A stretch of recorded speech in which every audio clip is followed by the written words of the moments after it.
ఉన్నటువంటి తెలుగు. సంగారెడ్డి జిల్లా చిన్నశంకరంపేట మండలం సురారం గ్రామంలోని ఐకేపీ ధాన్యం కొనుగోలు కేంద్రంలో రైతులు ఇబ్బందులు ఎదుర్కొంటున్నారు. నెల రోజులుగా ధాన్యం తూకం చేయకపోవడంతో పాటు రైస్ మిల్లులకు తరలించిన ధాన్యానికి లారీలు సకాలంలో రాక 5 రోజులుగా ఆలస్యం జరుగుతోందని రైతులు వాపోయారు. అధికారులు వెంటనే స్పందించి లారీలను ఏర్పాటు చేయాలని వారు కోరారు. ధాన్యం నిల్వలు పెరిగిపోవడంతో కొనుగోలు ప్రక్రియ ఆలస్యమవుతోందని నిర్వాహకులు తెలిపారు.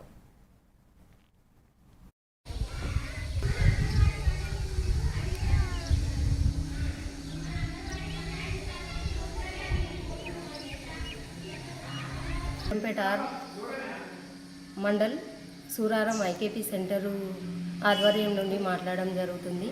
ఇక్కడ ఐకేపీ సెంటర్లో లారీల కొరత చాలా ఉంది. ఎందుకంటే వీళ్ళు రైతులు వర్షాకాలం వస్తుంది కాబట్టి ధాన్యము తడిచిపోతుందని ఆవేదన చెందుతున్నారు. వాళ్ళు కోపంలో ఎవరిని ఏమంటున్నారో తెలియట్లేదు. ఎందుకంటే మళ్ళీ ఈ లారీల కొరత ఉండడం వల్ల అలాగే కాంట ఆపేయడం జరుగుతుంది.